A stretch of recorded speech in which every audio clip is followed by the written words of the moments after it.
Hello and welcome to MacGyver's Grant Public Library Storytime Tuesday. Today we're going to read the book Jumanji. It is written and illustrated by Chris Van Allsburg, which means that he wrote the words and he drew the pictures. Chris Van Allsburg is the same author who wrote The Polar Express. This is such a wonderful book, and it has inspired a couple movies, and it's also inspired our Christmas program this year. What do you mean, a Christmas program about a jungle game? Well, let's find out. What do you think? First, we're going to read it, and we're going to get really excited, and then maybe, I've got the game right here. We might want to play. Would you play afterwards with me? What do you think? Let's see. This is the 30th anniversary edition, so this book's been around for a little bit. It was published by Houghton Mifflin Books for Children. And there's a picture at the very beginning, Jumanji. That's a very funny name, isn't it? Can you say that with me? Jumanji. I like it. All right, let's find out what happens. Now remember, Mother said, your father and I are bringing some guests by after the opera, so please keep the house neat. Quite so, added Father, tucking his scarf into his coat. Mother peered into the hall mirror and carefully pinned her hat into place and then knelt and kissed both children goodbye. When the front door closed, Judy and Peter giggled with delight. They took out all of their toys out of their toy chest and made a terrible mess. But their laughter slowly turned to silence, till finally Peter slouched into a chair. You know what, he said? I'm really bored. Me too, sighed Judy. Why don't we go outside and play? Oh, look at that mess they made. And Mama's going to bring home a guest.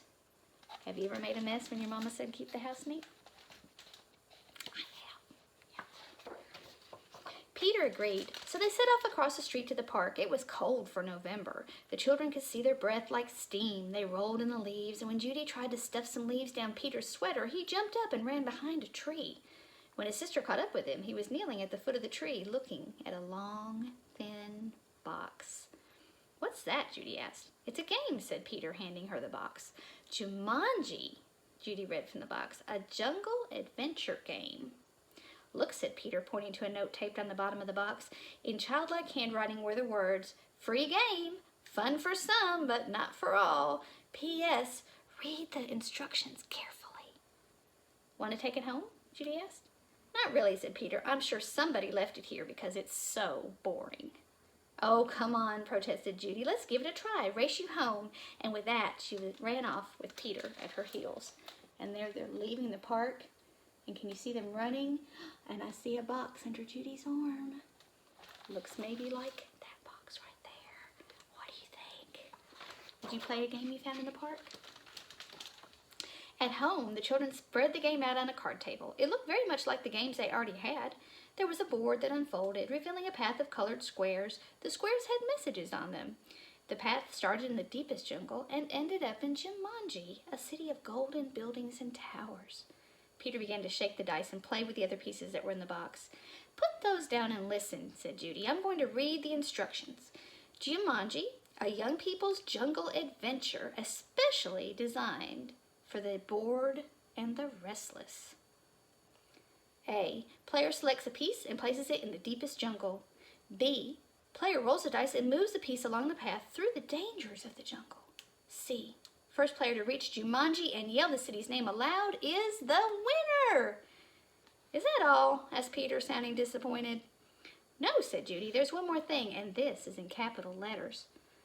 Very important. Once a game of Jumanji is started, it will not be over until one player reaches the Golden City. And there they are, starting their game of Jumanji, and you can see their toys are still on the floor. They haven't cleaned up, have they? Oh, big deal, Peter said, and gave a bored yawn. Here, said Judy, handing her brother the dice. You go first. Peter casually dropped the dice from his hand. 7, said Judy. Peter moved his piece to the 7th square. Lion attacks, move back 2 spaces, read Judy. Gosh, how exciting, said Peter, in a very unexcited voice. As he reached for his piece, he looked up at his sister. She had a look of absolute horror on her face. Peter, she whispered, turn around very, very slowly. The boy turned in his chair. He couldn't believe his eyes. Lying on the piano was a lion, staring at Peter and licking his lips. It was a real lion in their house. The lion roared so loud it knocked Peter right off of his chair. The big cat jumped to the floor. Peter was up on his feet, running through the house with the lion a whisker's length behind him. He ran up the stairs and dove under a bed. The lion tried to squeeze under, but his head got stuck. Peter scrambled out, ran for the bedroom door, and slammed it shut behind him. He stood in the hall with Judy, gasping for breath. "I don't think," said Peter in between gasps of air, "that I want to play this game anymore." "But we have to," said Judy as she helped Peter back downstairs. "I'm sure that's what the instructions meant. That lion won't go away until one of us reaches Jumanji." Have you ever had a lion in your house? I have never had a lion in my house. Can you imagine a real lion showing up while you're playing a game? Peter stood next to the card table. "Can't we just call the zoo and have them take it away?" From upstairs came the sounds of growling and clawing at the bedroom door. "Or maybe we could wait till Father comes home." "No one would come from the zoo because they wouldn't believe us," said Judy. "And you know how upset Mother would be if there was a lion in the bedroom? We started this game, and now we have to finish it." Peter looked down at the board game. What if Judy rolled a 7? Then there'd be 2 lions. For an instant, Peter thought he was going to cry. And then he sat firmly in his chair and said, "Let's play." Judy picked up the dice, rolled an 8, and moved her piece. "Monkeys steal food, miss 1 turn," she read. From the kitchen came the sounds of banging pots and falling jars. The children ran in to see a dozen monkeys tearing the room apart. Have you ever had monkeys in your kitchen? Oh my goodness! "Oh boy," said Peter. "This would upset Mother even more than that lion." "Quick," said Judy. "Back to the game." Peter took his turn. Thank heavens he landed on a blank space. He rolled again. "Monsoon season begins. Lose 1 turn." Little raindrops began to fall in the living room. Then roll of thunder shook the walls and scared the monkeys out of the kitchen. The rain began to fall in buckets as Judy took the dice. Has it ever rained inside your house before? It hasn't rained inside my house before, but I haven't played this game yet. You think we might want to play? Guide gets lost. Lose 1 turn. The rain suddenly stopped. The children turned to see a man hunched over a map. "Oh dear, I say, bad spot of luck now," he mumbled. "Perhaps a left turn here, then no, a right turn here? Yes, absolutely, I think a right turn. Or maybe..." "Excuse me," said Judy, but the guide just ignored her.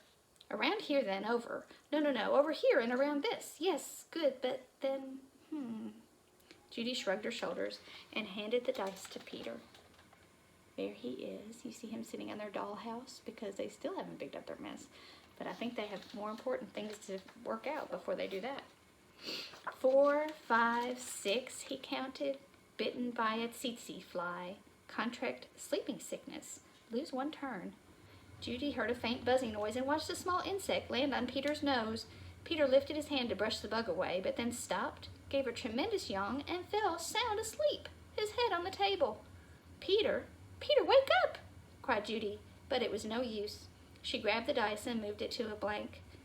She rolled again and waited in amazement. "Rhinoceros stampede, go back 2 spaces." As fast as he had fallen asleep, Peter woke up. Together they listened to a rumble in the hallway. It grew louder and louder. Suddenly a herd of rhinos charged through the living room and into the dining room, crushing all of the furniture in their path. Peter and Judy covered their ears as the sounds of splintering wood and breaking china filled the house. I wonder if Peter and Judy's mom would like that. If she's like me, she likes china. She likes her china whole, not in pieces. Have you ever had rhinoceroses running through your house? Peter gave the dice a quick tumble. Python sneaks into camp. Go back 1 space. Do you know what a python is? Judy shrieked and jumped up on a chair. "Over the fireplace," said Peter. Judy sat down again, nervously eyeing the 8-foot snake that was wrapping itself around the mantel clock. The guide looked up from his map, took 1 look at the snake, and moved to the far corner of the room, joining the monkeys on the couch.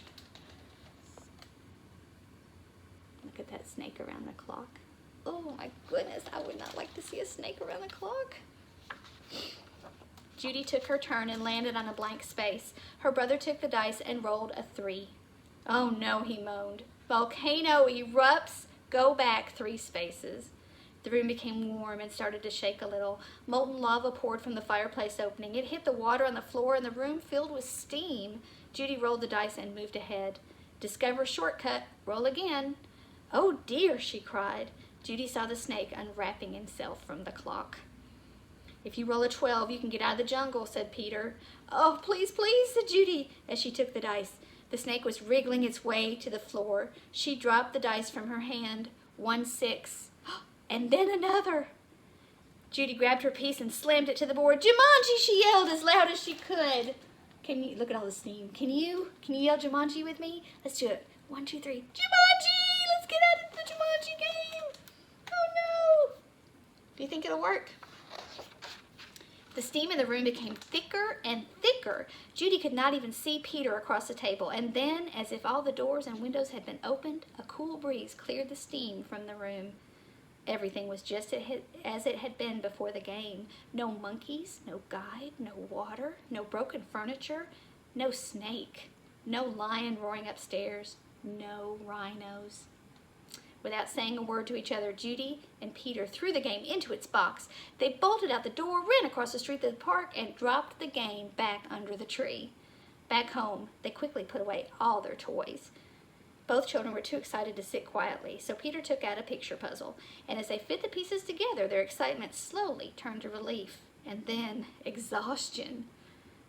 That means you're so tired, like Peter with a sleeping sickness. With the puzzle half done, Peter and Judy fell sound asleep on the sofa, and there's a picture of them when they were running out the door to the park to get rid of that game as quick as they could do it. "Wake up, dears," Mother's voice called. Judy opened her eyes. Mother and Father had returned, and their guests were arriving. Judy gave Peter a nudge to wake him. Yawning and stretching, they got to their feet. Mother introduced them to some of the guests and then said, "Did you have an exciting afternoon?" Do you think they had an exciting afternoon? "Oh, yes," said Peter. "We had a flood and a stampede and a volcano, and I got a sleeping sickness, and Peter was interrupted by the adults laughing. "Well," said Mother, "I think you both got sleeping sickness. Why don't you go upstairs and put your pajamas on, and then you can finish your puzzle and have some dinner." There they are talking to their parents. Do they believe them? What happened? They don't, do they? Would you believe it? When Peter and Judy came back downstairs, they found that their father had moved the puzzle into the den. While the children were working on it, one of the guests, Mrs. Bundwig, brought them out a tray of food. "Such a hard puzzle," she said to the children. "Daniel and Walter are always starting puzzles and never finishing them." Daniel and Walter were Mrs. Bundwig's sons. "They never read instructions either." "Oh well," said Mrs. Bundwig, turning to rejoin the guests. "I guess they'll learn." Both children answered, "I hope so," but they weren't looking at Mrs. Bundwig. They were looking out the window. 2 boys were running through the park. They were Danny and Walter Bundwig, and Danny had a long, thin box under his arm. They better read the directions. What do you think is going to happen to Daniel and Walter? So if you read this book, would you want to play Jumanji? Would you want to open up the board game and see if a lion really came into our house? I bet it probably wouldn't, but I love this book because it's got such great imagination, and I love the pictures. Didn't he do a good job on the pictures? They're so detailed. So this 1 week from today, no, 1 week from yesterday, sorry, on Monday, December 14th, we will be doing our Christmas program in the parking lot, and it's going to be a socially distanced drive-through story time, and we are going to focus on the other book that Chris Van Allsburg wrote, another book. He wrote more than 2, but we're going to focus on the Polar Express for our Christmas program. And we're going to have a special reader come later in the week and do a special story time for us on Thursday at 11. The conductor from the Newbern Depot, Mr. Lynn Willis, is going to read the Polar Express for us on Thursday at 11 on Facebook. And then, do you know what? When you come, you can wear your pajamas in your car, just like the Polar Express. And then we'll have a treat for you. And there might be a little bit of a Jumanji twist because I just really love this book, and it seems like this whole year has been a little bit twisty, hasn't it? So we're going to have some fun in our parking lot in a week from yesterday. Monday, December 14th at 5:30. You can come through. It's a come and go. You'll just drive right through. There'll be all kinds of scenes you'll see, and you'll get 2 treat bags, one when you come in and one when you leave. So come and see us at the library. We are now open to serve you again. Starting today, we're open again, and then of course we will have our drive-through story time on Monday, December 14th. Keep looking for information on Facebook, and thank you so much for joining me today for Jumanji. Have a good day.